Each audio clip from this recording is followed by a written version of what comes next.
Hola, hola. Vamos a ver en este video o en esta clase la prueba documental. La prueba documental y nosotros vamos a identificar, de acuerdo a algún ejemplo que ahorita vamos a poner, qué documentos públicos y qué documentos privados pueden ofrecerse de acuerdo a la situación. Entonces, vamos a ver, vamos a escuchar este video.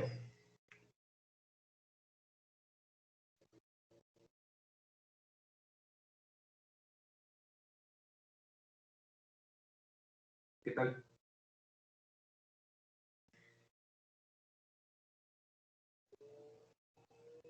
¿Qué tal, compañeros y compañeras? Buenos días, ¿cómo están? ¿Cómo les va? Soy Alejandro Torres, estamos en la Facultad en Vivo. Vamos a iniciar con la materia de Derecho Procesal Civil, con la unidad que nos ocupa hoy, que es la prueba instrumental. Pero bueno, antes de que empecemos con el curso, quiero señalarles que ya estamos en mayo, que aparentemente el día 22 o 23 del semestre de manera definitiva, antes sin ningún problema en este semestre, en todos los juicios. Sin embargo, es una prueba que ni siquiera debería ofrecerse porque la documental, tal vez es la prueba instrumental. La prueba instrumental se conoce más en la práctica forense como documental. Tal vez alguno de ustedes tendría ahí la inquietud de la instrumental de actuaciones, que es una prueba que se ofrece en todos los juicios. Sin embargo, es una prueba que ni siquiera debería ofrecerse porque el artículo 296 del Código Procesal siempre ha señalado que los documentos que lloran en autos, así como las actuaciones judiciales, se toman como prueba aunque no se ofrezcan. Eso significa que esta es una prueba que todos ofrecemos de manera innecesaria. A final de cuentas, el juez debería revisarla.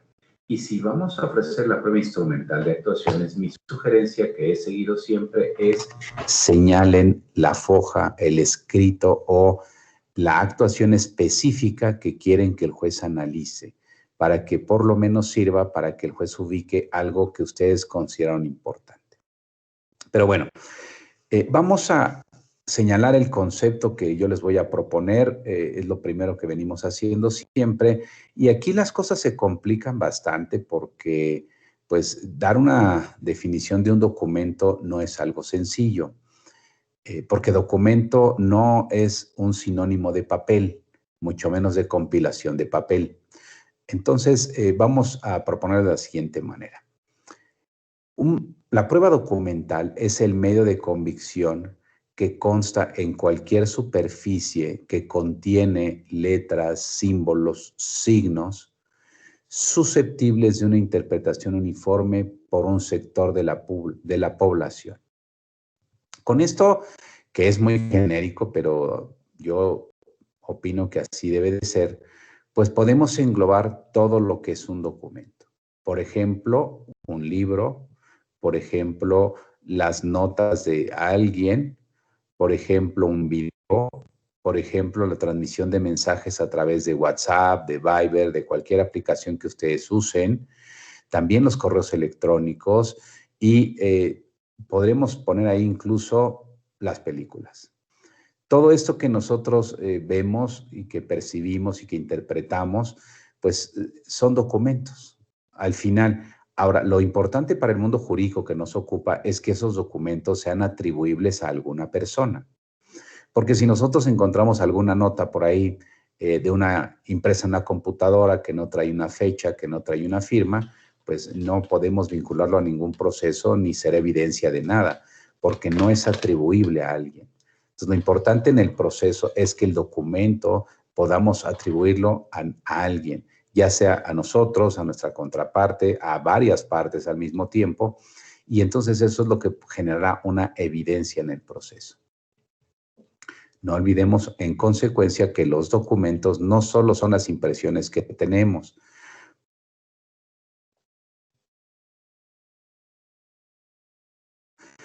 Podríamos recordar que pues también nosotros tuvimos códices en nuestra historia. Esos códices también son documentos.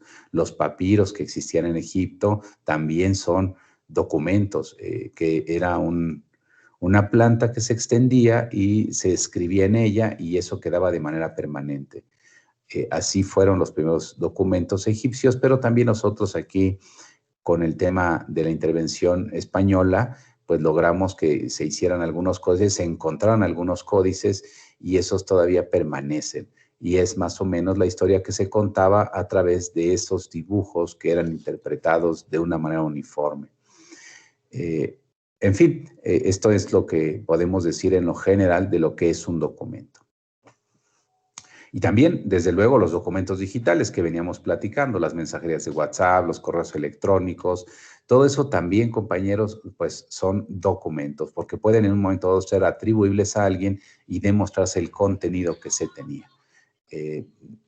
Sin que sea intención de esta clase, bueno, es una sugerencia que he hecho siempre, por eso es que cuiden mucho todo lo que publican en sus redes sociales, todo lo que transmiten a las personas y tengan una autocensura, porque alguien va a tomar un screenshot, como se le llama, de lo que ustedes están publicando y podría atribuirles una responsabilidad por estas cuestiones que están publicando. Entonces, mejor tengan mucho cuidado con lo que publican, con lo que transmiten, porque al final están dejando una evidencia que podrá llegar a un procedimiento. Bueno, el siguiente tema es la clasificación de los documentos y el mismo temario nos habla de documentos públicos y documentos privados. Los documentos públicos están establecidos en el artículo 327 del Código, que nos indica muchísimos supuestos. Para sintetizar esos supuestos, nosotros podemos señalar que son documentos públicos aquellos elaborados por alguna autoridad en el ejercicio de sus funciones o por personas que han sido investidas de fe pública por la misma autoridad. Y tendríamos entonces dos principales supuestos. El primero es el de cualquier documento generado por una autoridad. Un oficio de clausura, un oficio de requerimiento que me llega de un juzgado. Todos estos oficios, bueno, ya ni se diga un dictamen del SAT en donde me hace acreedor, perdón, me hace deudor de una cantidad, pues es también un documento público. ¿Por qué? Porque se está elaborando por una autoridad en ejercicio de sus funciones. Y estos documentos traen algunas características tradicionales que poco a poco hemos ido cambiando. Las características tradicionales de los documentos públicos, pues son firmas originales, sellos originales, papel oficial, número de oficio, número de expediente, etcétera, etcétera, ¿no? Son muchas las características que siguen estos documentos públicos que nos permiten asegurar que son documentos públicos. Y también estamos transitando a la era digital y a partir de este momento ustedes se habrán notado ya que todos los documentos públicos traen adicionalmente un QR, que es esta designación digital que es legible solamente por algunos sistemas. Este QR, que significa Quick Response Code, según recuerdo, nos permite que nosotros con un escáner tengamos la información que contiene esta situación.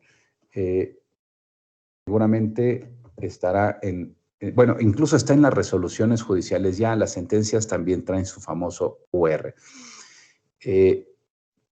Y también están empezando a tener firmas digitales y cadenas digitales.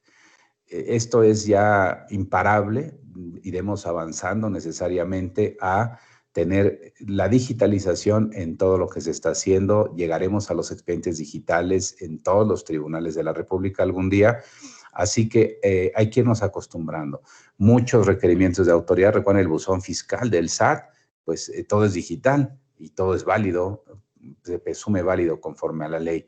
Entonces, esto va a ir cambiando, ya no van a ser las situaciones como eran antes y vamos a pues tenerlo presente, ¿no? Aquí voy a usar un documento que tengo de un acta que quiero que vean cómo ya también estos documentos digitales tienen su famoso QR. Aquí está el QR, compañeros, que es esto que está aquí. Este es reconocible. Ustedes podrán, si le ponen un escáner, les va a dar la información que fue cargada digitalmente a este documento desde el inicio. Y eso en todos los documentos oficiales. Entonces, ¿por qué se los platico? Bueno, porque tarde o temprano dejaremos en la historia los sellos originales, las firmas autógrafas, el papel oficial, porque recuerden, por ejemplo, y solo como un ejemplo que tendré que hacer mi comentario típico, solo como un ejemplo, recuerden que ustedes se pueden imprimir ya sus actas de nacimiento. Si fuera el caso, ustedes entran a la página del gobierno federal, entran a la página que corresponda y piden imprimir su acta. Desde luego les cobran los derechos, eso no ha cambiado ni va a cambiar. Les cobran los derechos, una vez que ustedes los pagan y el sistema reconoce el pago, les dan la oportunidad de imprimir desde su casa, desde su oficina, desde donde se encuentren esa acta. Esa acta, conforme al Código Civil, tiene valor probatorio pleno. Pero nos enfrentamos a los juzgados y a los criterios de algunos jueces, que ustedes presentan ese documento y el juez, no, quiero que me traigas una copia fiel del libro. Es decir, desconoce el mismo Código Civil, que le da el mismo valor son tres posibilidades. La copia fiel del libro, el extracto, que es el que podemos imprimir en cualquier módulo que tienen en algunos centros comerciales el gobierno, y la que yo puedo imprimir digital desde mi computadora y mi impresora. Bueno, para la ley los tres tienen el mismo valor jurídico, pero para los jueces no. El juez quiere que yo siempre vuelva a pagar para que tenga una copia fiel. Entonces, mi sugerencia es, para no estar discutiendo con los jueces, en la medida de lo posible, exhiban siempre copias fieles y háganlo por ahorro, porque cada acta ya cuesta más de 80 pesos en la Ciudad de México. Entonces, mejor hagan un solo gasto y saquen siempre copias fieles y evitarán que el juez les pida esa acta fiel. Bueno, ahora, el siguiente supuesto de los documentos públicos que les decía es el de las personas a las que la ley les da la posibilidad de tener fe pública. Y aquí tenemos corredores y notarios, pero también tenemos secretarios de acuerdos y fiscales, que son funcionarios que, como ejemplo, tienen fe pública. En consecuencia, lo que ellos presencian, pues pueden certificarlo. Y así, si yo voy con un notario, él certificará que yo le presenté algún documento. Si ante él se elevó una escritura, esa escritura tiene valor probatorio pleno. Pero lo mismo pasa con el fiscal. Si yo voy con el fiscal y denuncio, lo que se está asentando tendrá valor probatorio de que se está asentando, no de que es cierto, de que alguien compareció a decirlo. Y de igual manera, si estamos en la audiencia, el secretario de acuerdos es un fedatario que todo lo que esté sucediendo será la verdad de que eso pasó, porque él es el secretario de acuerdos. El actuario del juzgado también tiene fe pública y todas las diligencias tienen la presunción de validez. En consecuencia, si el documento se elabora en ejercicio de funciones, pero también si se es fedatario público, podríamos reconocerlo como un documento público de valor probatorio pleno, que ahí está la importancia de que el documento sea público. Como el documento tiene valor probatorio pleno, pues debe de tener condiciones en la ley, y ahí están las condiciones. Entonces, se cumplen. Incluso, fíjense que, por ejemplo, los notarios usan un kinegrama, que es una calcomanía que tiene una impresión digital y que además está foliada, con la intención de darle mayor certeza a que ese documento sí fue pasado por la fe de ese notario. Aparte de todo lo que dice la ley del notariado, que son muchos requisitos que él debe poner en todas las escrituras que hace o las actas que hace. En contraposición de los documentos públicos, tenemos los documentos privados. Los documentos privados no es cualquier papel nuevamente. Para que sea un documento, debe tener algo que aporte jurídicamente y además ser imputable a alguien. Porque para que lleve yo a juicio un documento, pues debe tener algo de jurídico o algo que trascienda al mundo jurídico, y además podemos decir, esto lo elaboró tal persona, lo elaboré yo, lo elaboramos en conjunto, para que el juez pueda darle un valor probatorio que corresponda. Es claro que los documentos privados no tienen valor probatorio pleno, sin embargo, sí tienen valor probatorio, especialmente si no se objetan. Y esto nos lo ordena el artículo 335 del Código. Si un documento privado se presenta en juicio y la otra parte no lo objeta, pues entonces tiene valor probatorio. De ahí la importancia de la objeción de los documentos que veremos más adelante. Entonces, un documento privado, ¿qué debe de tener? Debe tener una firma, debe tener un puño y letra para que por lo menos podamos imputarlo a esa persona. De manera ideal, un documento privado debe tener fecha y lugar. Cuando nos corresponda hacerlo, bueno, vamos a hacerlo siempre intentando que sea de puño y letra para que después no sea desconocido, que tenga lugar, que tenga fecha, que tenga la firma de la persona, los nombres de las personas y el acto jurídico que estén llevando a cabo o el que estén cumplimentando. Esto es muy importante que lo sepamos porque los actos jurídicos son muy espontáneos en ocasiones, de tal manera que incluso transitando por la calle con alguien se llega a un pacto y se quiere dejar por escrito. Tendríamos que hacerlo por escrito en ese momento y recordar lo mínimo que debe tener él para que pueda ser llevado a juicio en caso necesario y se le dé el valor que le corresponda también en caso necesario. En el código enseguida tenemos también el tema de los informes. Este tema ya lo hemos platicado, es un tema interesante, porque los informes pues se diferencian de los documentos en que los documentos ya existen, son pruebas constituyentes. En cambio, los informes son pruebas por constituir. Eso significa que se va a girar a alguien un requerimiento judicial para que exhiba al juzgado cierta información que esa persona tiene. Estos informes se giran tanto a empresas públicas como privadas, autoridades también del Estado. Es decir, la respuesta que se dé al informe puede ser pública o puede ser privada. Si yo le giro un oficio al IMSS para que me informe si una persona trabaja ahí y el salario, la respuesta que me va a dar el IMSS es un documento público porque el Instituto Mexicano del Seguro Social pues es una autoridad.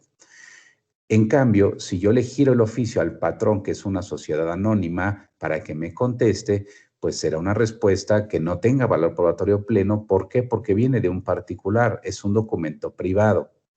Pero ese documento privado, como lo decíamos, que ordena el 335, para que pierda esa posibilidad de generar valor probatorio, tendría que ser objetado. En consecuencia, recordemos que el informe en sí mismo no es una prueba. El informe lo que pretende es una respuesta. Lo que va a hacer la prueba es la respuesta que se dé al informe. El informe solamente será la solicitud que hagamos nosotros de que el juez requiera a alguien para que llegue la información. Entonces, ahí la respuesta será la prueba, será la consecuencia o el resultado de la prueba. ¿Cómo se ofrece la prueba documental? Bueno, tenemos la tradicional forma de ofrecerla que deriva del artículo 95 del Código, que se vincula al 255, fracción quinta. Recuerden que estas dos disposiciones nos dicen la segunda, es decir, el 255, fracción quinta, que en los hechos debo señalar todos los documentos que existan y el artículo 95 me dice que los debo exhibir. El artículo 95 me pide que exhiba documentos que acreditan personalidad, los que son base de la acción y los que van a ser ofrecidos como prueba. En consecuencia, la regla es que mi documento ya esté ahí. Por lo tanto, al ofrecer la prueba, yo solo tendría que decir que ofrezco esa prueba que ya obra en autos. Pero puede suceder que la prueba no la tenga en mi poder, que así lo dije desde la demanda y entonces ofrecería la prueba diciéndole, señor juez, requiérele a mi contraparte, requiérele a tal persona que la exhiba y apercíbela de que si es mi contraparte y no la exhibe, se tiene por cierto lo que yo digo. Y si es otra parte y no la exhibe, múltalo, arréstalo o impone una medida de apremio. También puede suceder que sea una autoridad. Entonces, la autoridad, en lugar si no cumple, también se le tiene que imponer una medida de apremio, que puede ser, y lo hemos visto así, que se le pone un día de salario del trabajador que no esté contestando, y también puede ser que se le haga un requerimiento por conducto de su superior jerárquico. La intención entonces es que ese informe llegue para que tenga valor probatorio de lo que corresponda y que se aperciba a quien se le esté requiriendo para que cumpla. Si no haya apercibimiento, pues entonces tal vez no les dé la gana contestarlo y no pasará nada.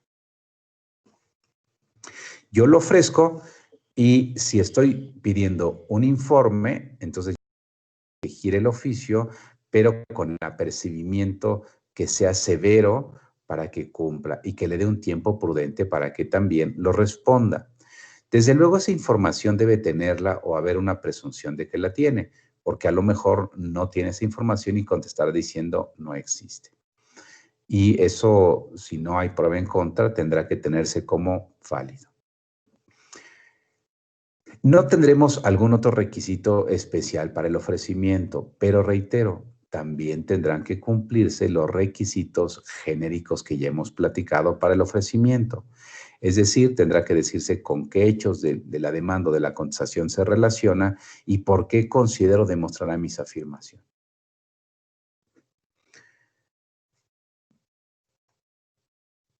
Nos pide el temario aquí que hagamos una distinción entre exhibición y ofrecimiento. La exhibición que nosotros hacemos de los documentos lo tenemos que realizar desde que hacemos el escrito inicial. Desde ese momento exhibimos los documentos.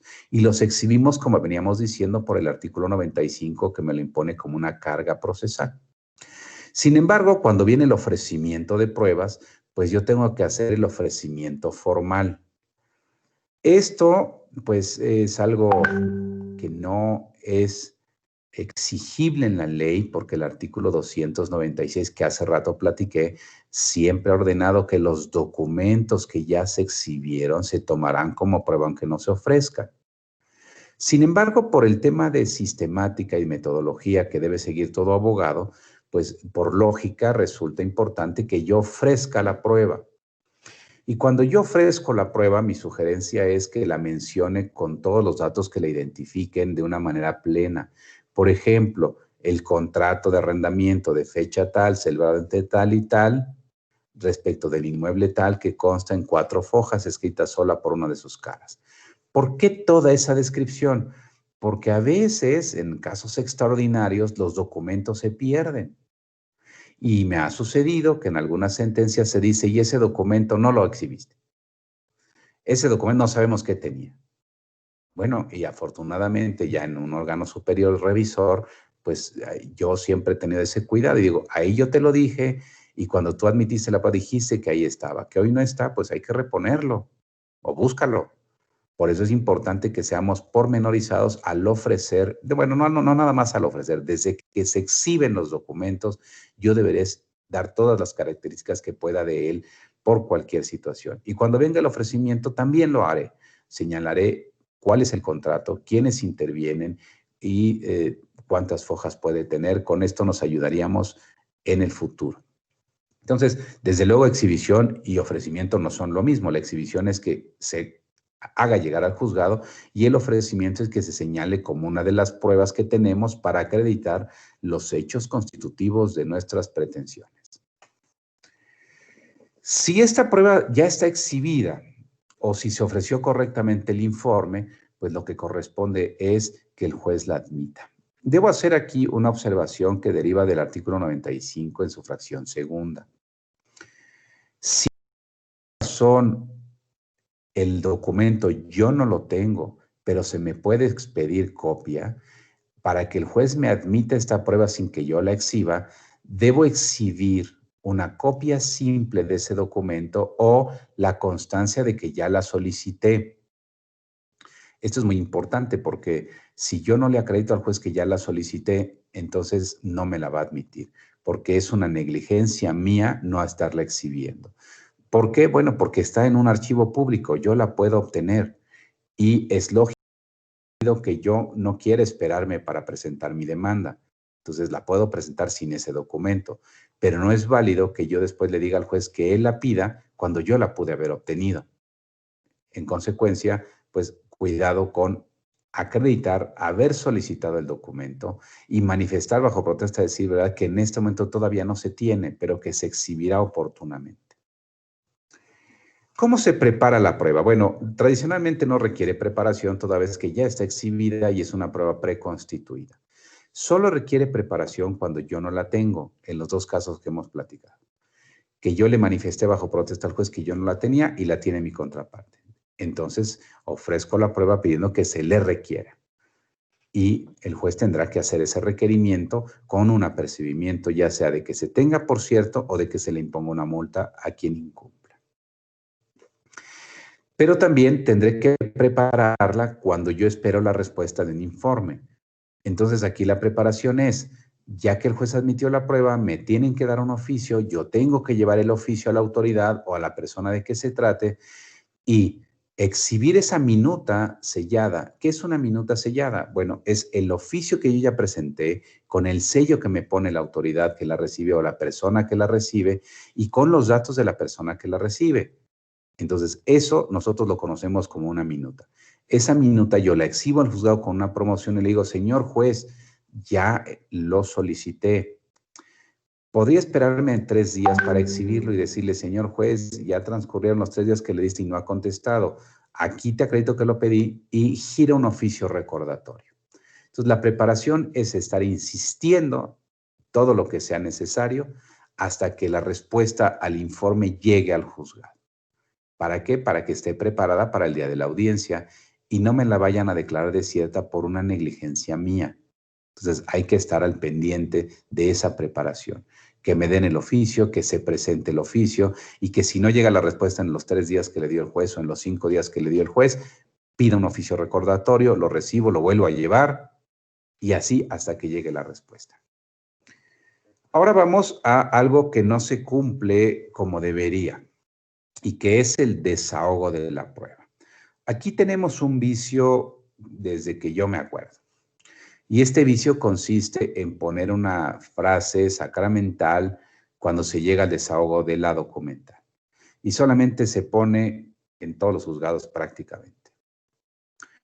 Y las documentales se desahogan por su propia especial naturaleza. Punto. Y ya, según la mayoría de los juzgados es el desahogo de la documental. Sin embargo, me parece que no han leído el artículo 390 o que por un tema meramente práctico no lo llevan a cabo. El artículo 390 del Código siempre ha señalado que se relatarán los documentos y se pondrán de manifiesto a las partes para que hagan las observaciones que consideren prudentes.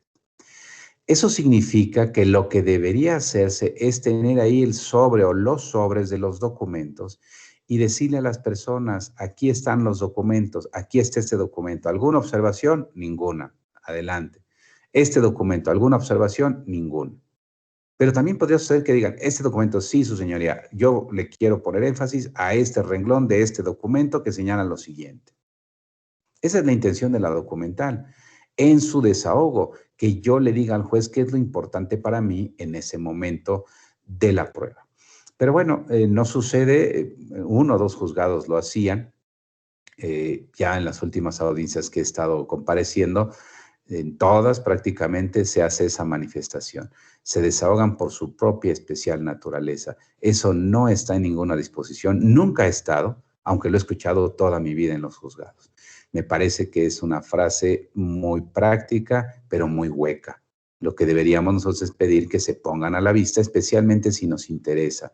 Tal vez el documento exhibido no tiene una firma. Entonces, cuando el juez, y este documento, señoría, quiero llamar la atención a usted, a que carece de firma. Por lo tanto, a mí no me obliga.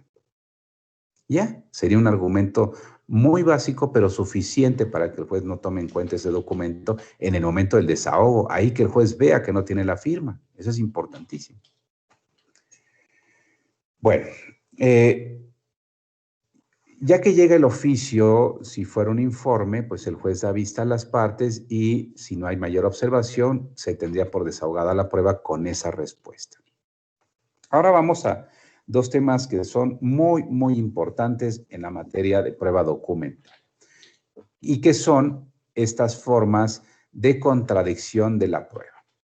En materia de documentos tenemos 2 posibilidades para contradecir los documentos de nuestra contraparte: la objeción y la impugnación.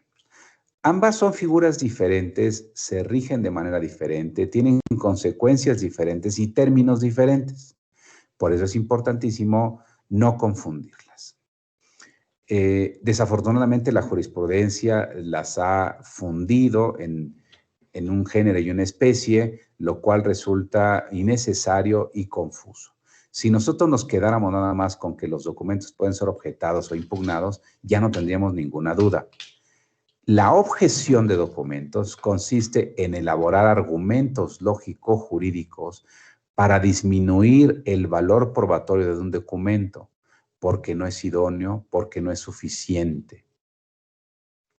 Esto es lo que consiste objetar, y solamente documentos, ¿eh?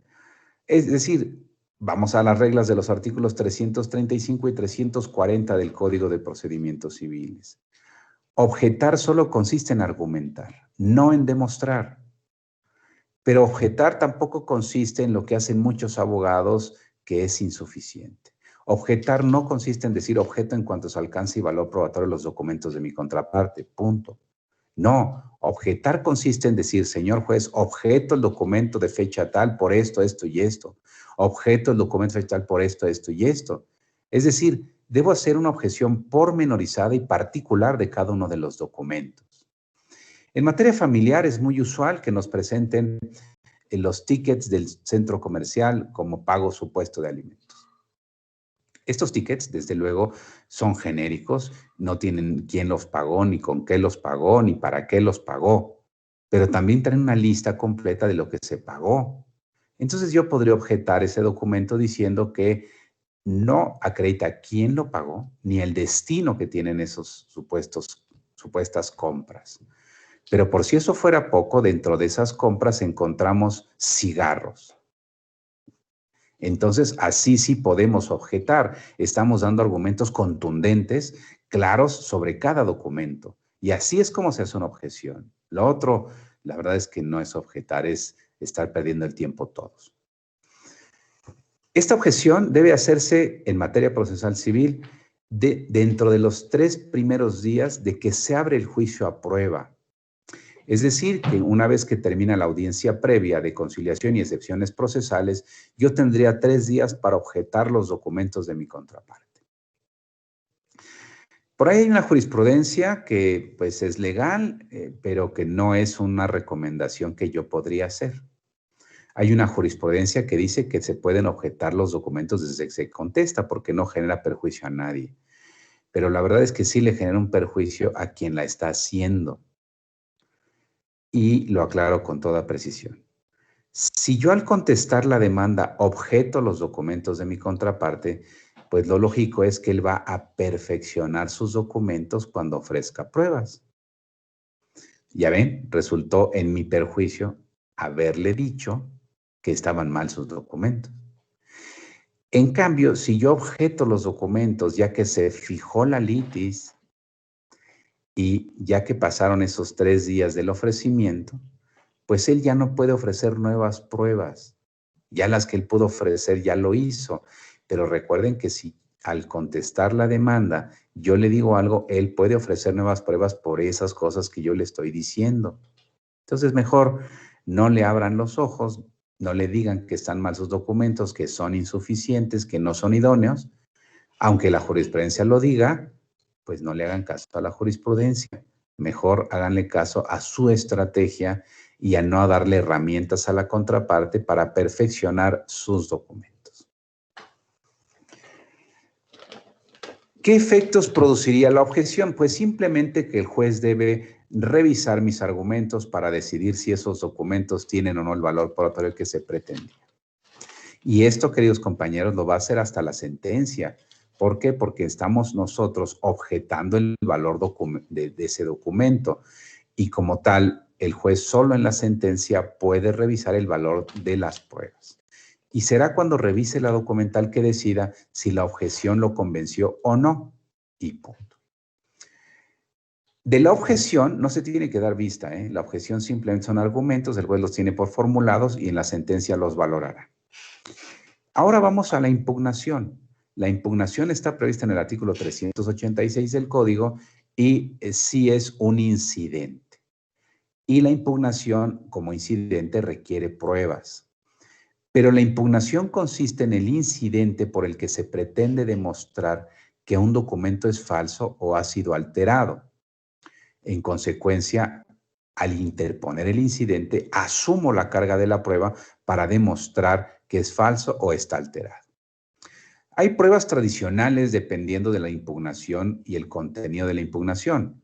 Si yo estoy impugnando un documento que tiene matriz, pues lo idóneo es la inspección judicial a la matriz. Estamos hablando de actas de nacimiento, por ejemplo, de escrituras públicas. Tienen una matriz. Entonces tendríamos que ir a la matriz para verificar si coincide. Pero también puede suceder que el documento no tenga matriz. Entonces iríamos a otras pruebas. Las pruebas normales en esto serían las periciales en documentoscopía, en caligrafía, grafoscopía, grafometría, etcétera, etcétera. Yo tendría que demostrar con peritos que ese documento no es de la época que se dice. Yo he visto cosas aberrantes en los tribunales por gente que no tiene creatividad ni moral y presenta documentos que dicen, no, el contrato sí se hizo y es este. Y es un contrato que se hizo en los 80s con una computadora. Y eso, la verdad, queridos compañeros, pues no corresponde, ¿no? No les voy a dar datos ni cifras para que no sean malosos ustedes, pero bueno, hay que revisar nosotros con calma los documentos de nuestra contraparte porque sin duda pueden ser falsos o pueden estar alterados. Y no podemos permitir que ese documento subsista con ese valor. Entonces tenemos que hacer el incidente, señalar al juez por qué es falso, por qué está alterado, ofrecer nuestras pruebas. Como ese incidente va a una copia de traslado, se le da vista a la contraparte, viene la audiencia incidental, se desahogan las pruebas y nuevamente no hay sentencia interlocutoria. Esperaremos a que venga la sentencia definitiva, que el juez analice el valor del documento y en ese momento va a resolver sobre la impugnación. Ahí él va a decidir si tiene o no valor probatorio. Y aquí el efecto es muy claro. Si se demuestra la impugnación, el juez no le da ningún valor probatorio al documento o a lo que está alterado. Y si el tema es que no se acredita la impugnación, pues tendrá el valor que le corresponda. No significa que asume valor probatorio pleno, tendrá el que le corresponda. Y la impugnación no funciona. Bueno, este es el tema, queridos compañeros, de los documentos, de la prueba documental, y ya ustedes saben que cualquier duda, aclaración o comentario.